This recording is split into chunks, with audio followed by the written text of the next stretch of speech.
Muy bien, chicos, a ver, espero que se encuentren bien de salud ante todo y el día de hoy trabajamos plan de redacción.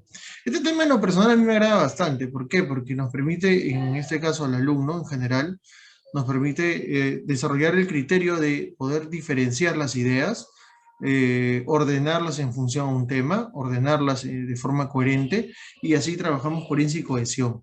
Plan de redacción es un punto, digamos, crucial a largo plazo en el estudio, en el proceso en general del estudio, de lo que viene a ser incluso la comprensión de lectura. Está ligado, está relacionado. Entonces, en razonamiento verbal, ¿qué buscamos en plan de redacción? ¿Qué es lo que se busca? ¿Cuál es el objetivo? Es organizar y desarrollar las ideas de forma coherente, ¿no? Y cohesionada en los ejercicios de plan de redacción. O sea, vamos a organizar y desarrollar ideas de forma coherente y cohesionada. Lo que se busca en este ejercicio es que el alumno sea capaz, uno, de poder diferenciar las ideas, ordenarlas, jerarquizarlas, y tratar de construir un párrafo, en este caso, un párrafo o la estructura de un texto que lo normal es trabajar textos de tipo expositivo. Recuerda algo muy importante, que es un texto expositivo, son textos que te brindan información, son textos que te brindan información, ¿no? De manera objetiva. Entonces, plan de redacción es un ejercicio muy importante. Es más, te comento que en los primeros años de tu carrera, cuando ya haces una carrera universitaria, una carrera superior, vas a llevar redacción uno, redacción 2 normalmente en los primeros ciclos. Así estudies ingeniería, estudies medicina, estudies contabilidad, lo que estudie. Los primeros semestres normalmente son cursos generales y vas a llevar redacción. Por eso es muy importante que usted conozca bien los parámetros de este ejercicio, ¿no? En razonamiento verbal. Profesor, ¿pero qué es plan? Plan viene de planificar y redacción viene de escribir, redactar. Entonces, cuando nosotros decimos plan de redacción propiamente, vamos a estudiar o vamos a ver cómo yo puedo ordenar, jerarquizar, en este caso, las ideas en relación a un tema determinado. Vamos a ver un concepto más estructurado. Se denomina plan de redacción al esquema de carácter lógico deductivo, integrado por un conjunto ordenado de enunciados, que sirven de base para la construcción de un texto completo. ¿De acuerdo? En este caso, ensayos, monografías, relatos. Por eso es importante que tú aprendas eso desde un inicio, ya desde la carrera, porque durante todo tu proceso estudiantil vas a trabajar ensayos, monografías, y a largo plazo trabajas lo que es lo que nosotros conocemos como tesis, ¿no? Tesis o, en este caso, tu tesina, como le dicen algunos, ¿no? El trabajo final de la carrera universitaria que te otorga, en este caso, el título del grado. Y luego cuando lleves un posgrado, una maestría, igual vas a seguir trabajando este tema. Entonces, ¿qué es plan de redacción? Es trabajar el esquema lógico deductivo de un conjunto ordenado de enunciados para construir un texto completo.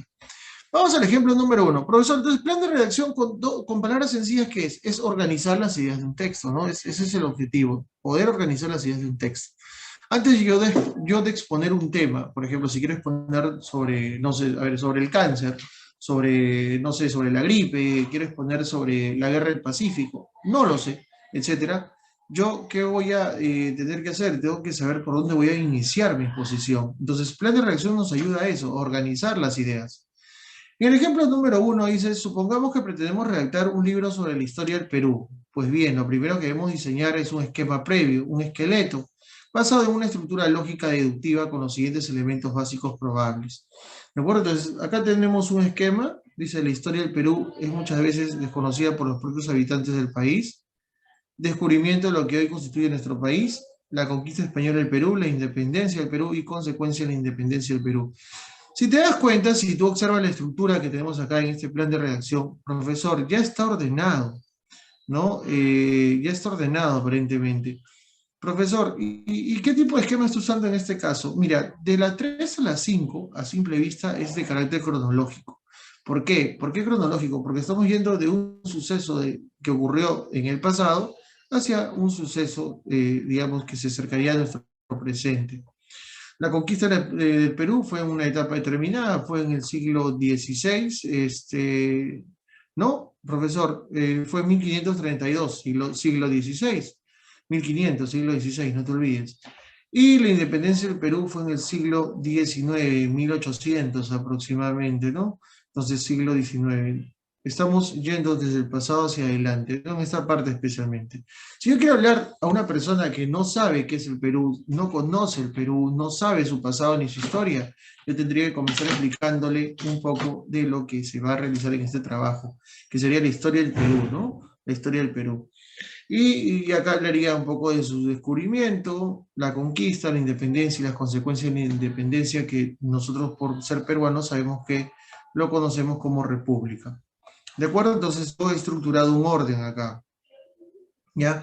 Vamos a ver qué es una estructura. Un ejercicio de plan de redacción consta de un título a través del cual se propone 4 o 5 oraciones o frases o enunciados que están desordenados. O sea, profesor, no significa que están en orden, claro. Se va a usar números romanos, como ves en la pantalla, y lógicamente esta numeración romana está desordenada, no está en orden.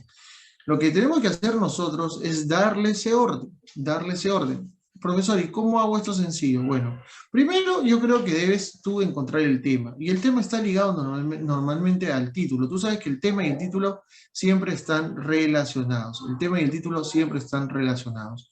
Es lo primero que debes recordar. Entonces, si yo tengo el título, yo analizo el título y del título debo partir la idea del tema de los enunciados. Cuando ya tengo el tema claro, ya analicé el título, yo leo los enunciados y debo evaluarlo a través de una forma analítica. Y así determinar el criterio de la secuencia. Por ejemplo, tengo el alma en el pensamiento platónico. Este es el título, el alma en el pensamiento platónico. Mira el título, el alma en el pensamiento platónico. Los enunciados dicen, particularmente esto generó un deslumbramiento filosófico en el platonismo medieval, así toda filosofía raigambre platónica está siempre centrada en el alma.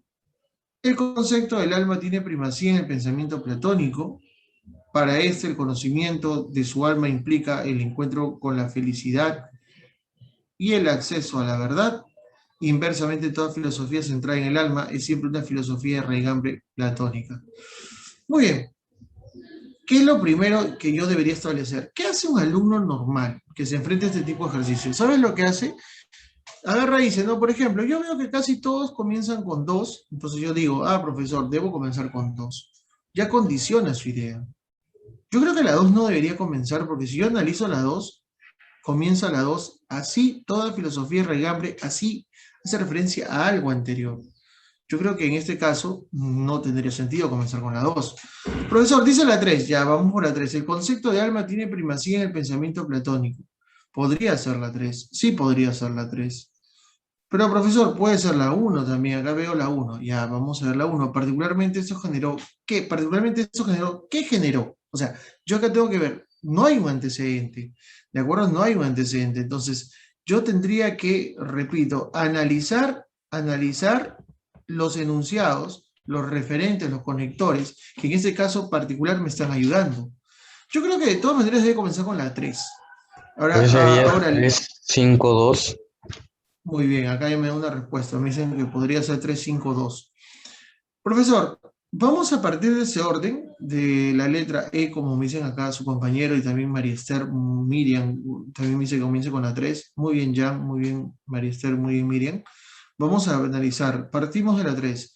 Profesor, o sea, repito, para los que están llegando recién, leo el título, analizo el título, ya, luego veo las alternativas, las leo previamente, hago la selección a mi criterio, o sea, deduzco, infiero, ¿no?, la posible respuesta, y luego de hacer esa pequeña inferencia, ¿no?, escojo la alternativa. Acá hemos seleccionado, hasta el momento, de los participantes, la letra E. Profesor, si ya tengo mi alternativa, yo concuerdo con ellos, yo tendría que probar ese orden. Vamos a probar ese orden. ¿Cómo pruebo ese orden? Lo leo en el orden que aparece. El concepto del alma tiene primacía en el pensamiento platónico, dice acá. Inversamente, toda filosofía centrada en el alma es siempre una filosofía de raigambre platónica. Inversamente. Yo creo que ahí está el problema. ¿Ya? Así toda la filosofía de raigambre platónica está siempre centrada en el alma. Mira, yo no creo que sea la 5. La Yo creo 4, que, profesor. yo creo que podría ser la 2. La 2. Yo creo que sería 3-2-5-1-4. Yo creo que sería así. ¿Ya? ¿Por qué? Porque aparentemente encontrar una contradicción, no hay relación, no hay, en este caso, de repente directamente, pero eso es lo que aparenta, eso es lo que también acá me están diciendo en el chat. Quieren que pruebe con la D también. Ok, vamos a probar. Yo ahorita en este momento quiero que tú desarrolles tu habilidad inferencial. Profesor, a ver, analicemos otra vez la E, porque también no estoy muy convencido que sea la D. O sea, voy a ponerme en el tema de la duda ahorita. Vamos a probar las dos. Dice, el concepto de alma tiene primacía en el pensamiento platónico. Inversamente, toda filosofía centrada en el alma es siempre una filosofía de raigambre platónica. Mira, mira lo que dice acá. Vamos con la D. El concepto de alma tiene primacía en el pensamiento platónico. Así, toda filosofía de raigambre platónica está siempre centrada en el alma. Mira, el concepto de alma tiene primacía en el pensamiento platónico. O sea, cada vez que tú quieres conceptualizar el alma, tienes que iniciar, ¿no? Iniciar, o sea, darle prioridad al pensamiento platónico. Entonces, dice, ya, ojo, así toda filosofía de raigambre platónica está siempre centrada en el alma. O sea, hay una, vamos a ver, o sea, hay como que una relación de complemento entre las dos. No sé si me dejo entender. O sea, cuando quiero hablar del alma, tengo que hablar del pensamiento platónico. Y cuando quiero hablar digamos, de la filosofía de Platón, ¿no? También tengo que hablar del alma. Entonces, yo creo que sí podría ser la dos, ¿ya? Pero ojo, todavía no te estoy diciendo que es correcto. Vamos a probar o analizar la número 5. Dice, el concepto de alma tiene primacía en el pensamiento platónico. O sea, si quieres hablar del alma, tienes que hablar del pensamiento de Platón. Inversamente, toda filosofía centrada en el alma es siempre una filosofía de raigambre platónica. Me agrada, me agrada. No sé si ahora yo, como te digo, ¿no? Yo acá veo sus respuestas de ustedes, me dicen la D o la E, pero yo quiero ver el sentido. ¿Qué significa inversamente para comenzar? Lo contrario, ¿qué dices? ¿Es lo contrario? ¿Inverso qué significa? A ver, vamos chicos, vamos a ver. Yo no quiero darte una respuesta simplemente porque, bueno, sí chicos, ¿sabes qué es la D, no? Y punto, no, no, no, no. Yo quiero ver la relación. Dice, a ver, el concepto de alma tiene primacía en el pensamiento de Platón. O sea, lo principal, la base para hablar del concepto del alma es lógicamente relacionado al pensamiento de Platón. Entonces, ¿de acuerdo? Dice, pero inversamente toda filosofía centrada en el alma es siempre una filosofía de raigambre platónica. ¿Tú colocarías la 5? ¿Tú colocarías la 5? Profesor, ¿pero qué le parece si lo vamos a leer con, digamos, los demás? Ok, no hay problema, no hay problema. De repente el alumno mira, profesor, si lo leemos completo, de repente sí damos con la respuesta. Dice, el concepto de alma tiene primacía en el pensamiento platónico. Así toda filosofía de raigambre platónica está siempre centrada en el alma. Inversamente, toda filosofía centrada en el alma es siempre una filosofía de raigambre platónica. Yo creo que sí es la D. Yo creo que en la D, hasta el momento, yo veo que hay fluidez. Pero a ver, no te voy a cortar. Particularmente, esto generó un deslumbramiento filosófico en el platonismo medieval. Para este, el conocimiento de un alma implica el encuentro con la felicidad y el acceso a la verdad. Yo creo que de todas maneras debe terminar con la 4. Eso también me ha ayudado acá.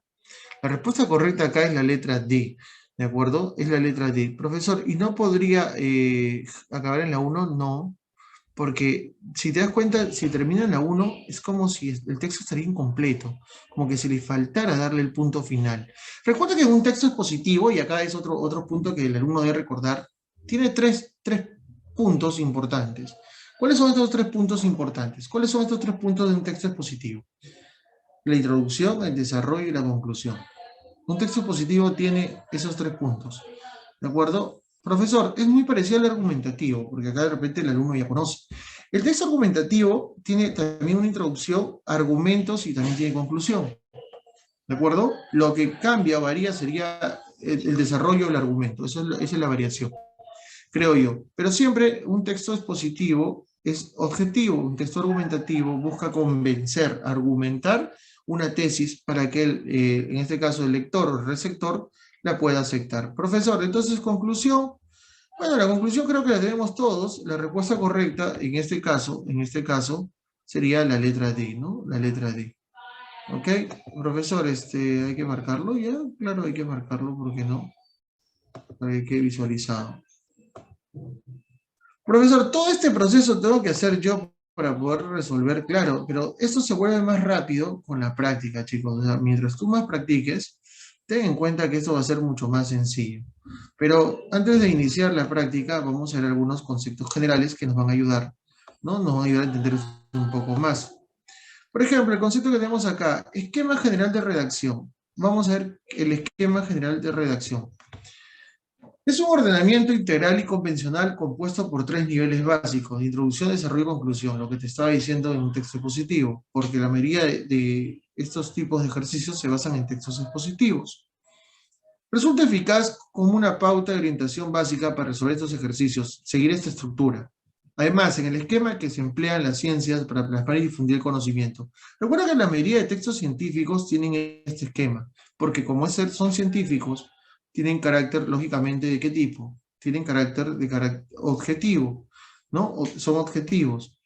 Normalmente, ¿qué puede encontrar en las primeras líneas en la introducción? Lo que normalmente puede encontrar en las primeras líneas es la presentación, la expresión llamativa que contenga las palabras del título, un interrogante, los antecedentes, la etimología, la definición, concepto, la importancia, las causas, los orígenes, las ideas más generales. Eso es lo que voy a encontrar en la introducción.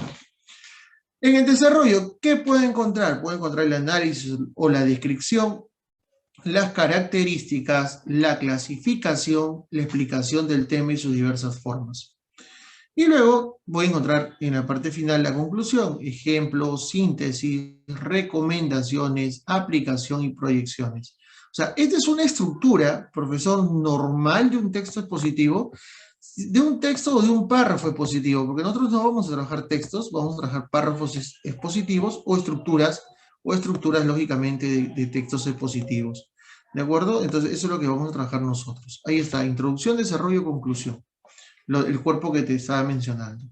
Profesor, si yo quiero hablar, por ejemplo, el origen de la palabra cuchara, oye, tenía una conversación muy amena con mi hijo, mi sobrino, y me hicieron la pregunta, en la cual tuve que recurrir al internet, y me hicieron la cuestión: profesor, en este caso, bueno, no me hicieron profesor, y me dijeron, papá, tío, me dicen, ¿por qué este elemento se llama cuchara, no? Entonces, ahí comenzamos a filosofar, ¿no? Si yo quiero hablar del origen de la palabra cuchara, yo en la introducción necesariamente tendría que hablar de la etimología, de dónde viene esta palabra, ¿no? ¿De dónde viene esta? De repente, tú eres profesor, pero, o sea, no es normal, ¿no?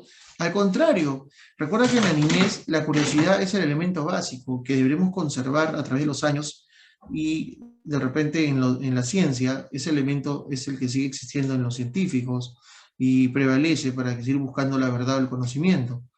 Entonces, yo nunca me había preguntado eso, o sea, de verdad, ¿no? Como adulto, ¿no? ¿De dónde viene la palabra cuchara? O sea, ni idea, ¿no? Entonces, comenzamos a ver un poco el tema, ¿no? Entonces, yo si quiero hablarte del origen de la palabra cuchara, tendría que comenzar por la etimología. Es lo más lógico. Luego, podría explicarte el tema, ¿no? De dónde puede ser de repente haciéndote una descripción, ¿no? Haciéndote una descripción, haciéndote de repente puntualizando en qué momento surgió este nombre, ¿no? O de dónde surgió este nombre. Y luego hacer una síntesis ¿no? de lo que viene a ser actualmente este elemento, ¿no? Que es muy necesario, que creo que todos tenemos una en casa, ¿no? Y no le hemos prestado mucha importancia. Pero estamos hablando del origen de una palabra, entonces ahí debería comenzar con etimología. Si yo quisiera hablarte de repente, no sé, la gripe aviar, ¿no? Si quisiera hablarte de la COVID-19, tendría que hablarte de la definición, el concepto de repente, ¿no? El antecedente de esta enfermedad. Pero yo creo que como es una enfermedad, tengo que definirla. Luego hablar de sus características en el desarrollo y por último, en este caso, hacer las recomendaciones del caso para evitar enfermarte, ¿no? O evitar contagiarte, etc., de esta enfermedad. ¿De acuerdo? Pero te das cuenta, sigo el orden de introducción, desarrollo y conclusión. Yo sigo esa secuencia. Sin embargo, dice, a ver, escucha por favor acá, la experiencia nos demuestra que una parte significativa de los ejercicios no corresponde a este esquema general, por carecer de los componentes básicos. O sea, hay un buen número de ejercicios que vamos a encontrar, esto quiere decir que no van a seguir este esquema. ¿Por qué, profesor? ¿Pero por qué no siguen este esquema? Porque recuerda que los textos dependen de la intención del autor. Recuerda que los textos dependen de la intención del autor. ¿De acuerdo? Así que ante esta circunstancia, nosotros debemos tener el criterio, la capacidad analítica, deductiva, de formular un orden adecuado para una mejor comprensión. O sea, frente a esta necesidad que muchas veces rompe esta estructura, nosotros tenemos que usar nuestra capacidad inferencial, nuestra capacidad analítica para poder hallar una respuesta en los ejercicios. Entonces, ¿qué es lo que yo te recomendaría? Al momento de leer, hacer lo que hice en el ejemplo del alma y Platón, ¿no? Ver la relación y el entendimiento, la idea del autor en cada enunciado. Concepto del universo, vamos al ejemplo. Ptolomeo dijo que la Tierra era el centro del universo. El hombre no ha tenido siempre la misma idea del universo. Copérnico superó a Ptolomeo sosteniendo que el centro del universo era el Sol. Para los griegos, por ejemplo, la Tierra era plana y el cielo era una bóveda. Hoy en día sabemos que la Tierra no es el centro del universo. Yo me inclino, a simple vista, si voy a ver el concepto del universo, yo me voy a inclinar creo yo, de mi punto de vista, que debería acabar el texto en la 5. Yo creo que debería acabar en la 5. No sé si ustedes discrepan conmigo. Profesor, a una lectura usted lo hace. Profesor, pues usted sabe. No. Es que aquí hay algo muy importante. Cada vez que mencionamos la palabra actualidad, este es un tip, ¿ya? Este es un tip que con la práctica tú la vas a ganar. Cada vez que hablas de la actualidad, tienes dos opciones. ¿Lo colocas al inicio o lo colocas al final? Al inicio, como un antecedente general, puede ser, mira, estoy cumpliendo la introducción. O al final, puede ser como una síntesis o como una conclusión, llevando este caso a la actualidad. Por eso, cada vez que tú veas hoy en la actualidad, etc., siempre puede ir al inicio, puede ir al final. Por eso, ese es el criterio que yo estoy usando. Por eso yo digo que la 5, en este caso particular, puede ir digamos, al final. Profesor, pero hay un caso que está al inicio. ¿La D no puede ser? No, porque yo creo que la 3 no podría cerrar el texto. Estamos hablando de un concepto del universo, es un concepto general. Yo creo que la 5 debería terminar el texto. Eso ya condiciona mi visión a dos alternativas, a la A o la C. Profesor, pero la B también, claro, la B también. Es más, mira la B y la C. Esto es lo que pasa, y esto a mí me agrada, porque cuando tú ves este tipo de alternativa, esto ya es un truco ya, como se dice, ¿no? En la cancha se ve, ¿no? A la experiencia, ¿no? Se ve el conocimiento.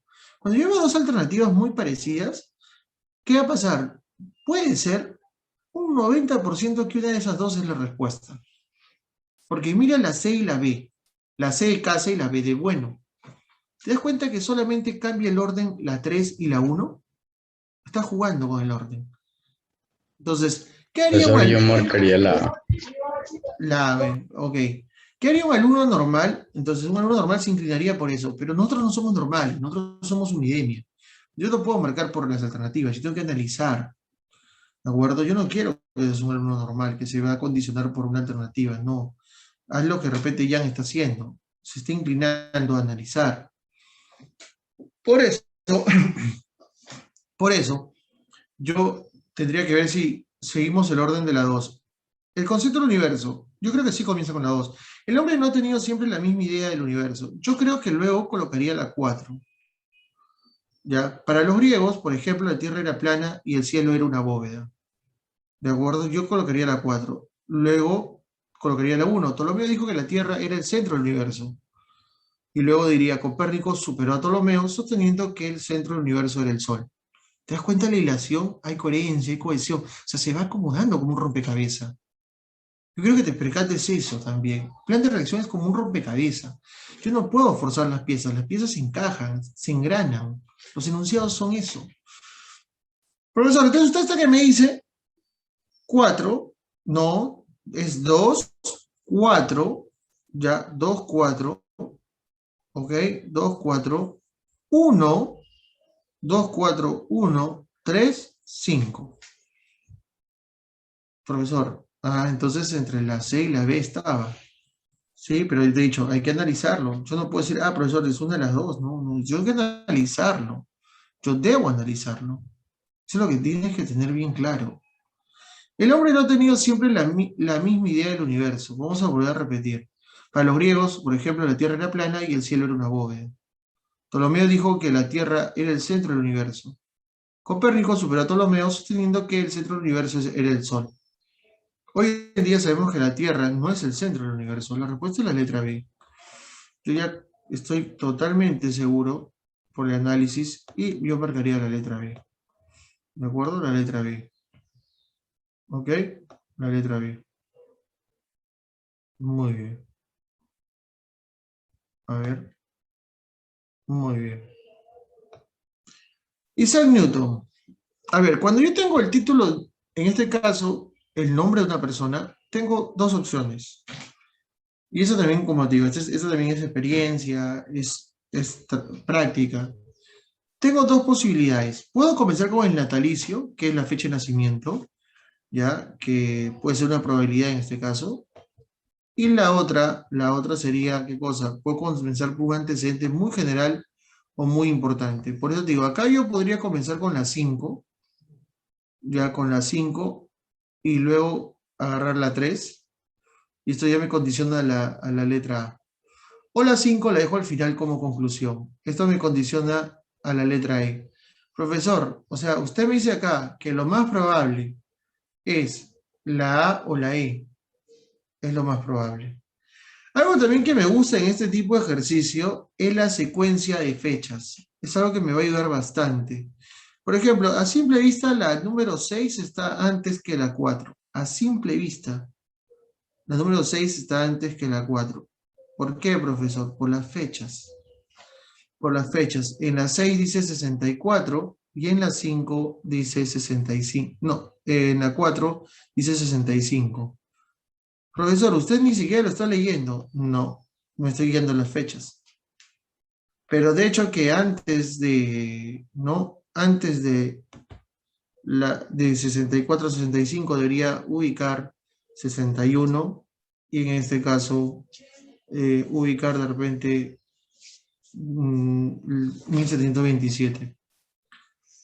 O sea, mira, a simple vista debería ser 3, 1, 3, 1, 6, 3, 1, 6,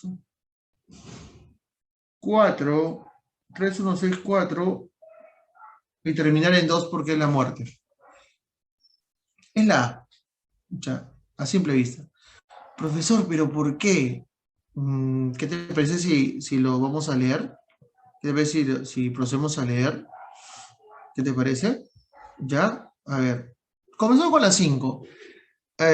Gran físico matemático que formuló las leyes básicas de la mecánica. Ya yo comenzaría con esto, porque ya te dije, un dato de actualidad es al inicio o al final. Eso tenlo bien claro. Entonces, luego diría natalicio. Nació en la Navidad del año de 1642. En 1661, cuando tenía 18 años, Newton fue enviado al Trinity College de la Universidad de Cambridge. Luego diría, en el 64, a los 21 años, escribe en forma de apunte su primer libro, Algunas cuestiones filosóficas. En el 65, en Londres, fue asolada por la peste bubónica. Ya, este es un dato. Y luego diría, como consecuencia, permaneció en cama hasta su muerte en el año de 1727, a los 84 años. Ya, ahora sí ya no lo dudo. La respuesta correcta sería la letra A. La letra A. Miren, yo al inicio, sin necesidad de leer el enunciado, por los tips que te estoy dando, yo ya tenía la respuesta probable, posible, ¿no? O sea, eso, por ejemplo, necesito que tú aprendas. Y eso se gana con la práctica, ¿no, chicos? O sea, no hay otra forma. Aquí no hay una fórmula mágica, no se puede reducir, no. Es cuestión de practicar. El proceso tecnológico. A ver, tengo acá la evaluación del objeto tecnológico, construcción del objeto, identificación del problema, diseño del objeto.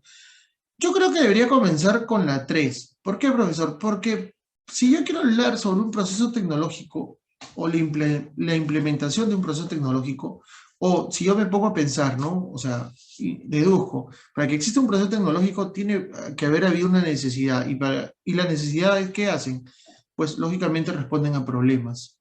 Es como la ciencia, pues.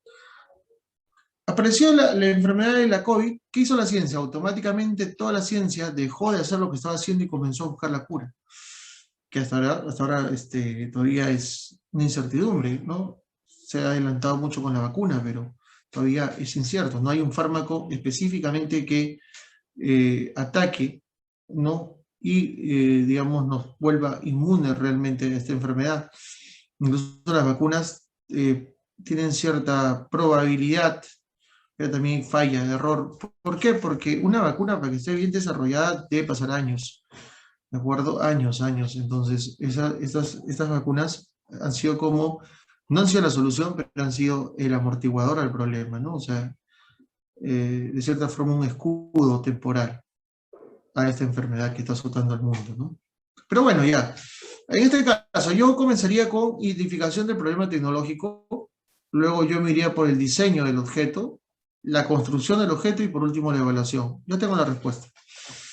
¿Qué dicen ustedes? A ver, ¿cuál sería la respuesta? A ver, si por el orden que yo te acabo de dar. Repito, sería identificación, diseño, porque ya he identificado el problema, tengo que buscar la solución y tengo que diseñar esta solución. Cuando el diseño ya está elaborado, ya está aprobado, lo construyo. Y después de construirlo, lógicamente lo aplico y luego evalúo el resultado para ver si esto es favorable o no. Profesor, entonces, ¿usted qué marca? ¿Usted qué marca? Yo marcaría la letra C. Me acuerdo la letra C. Federico García Lorca, ya sabes qué tenemos que hacer acá.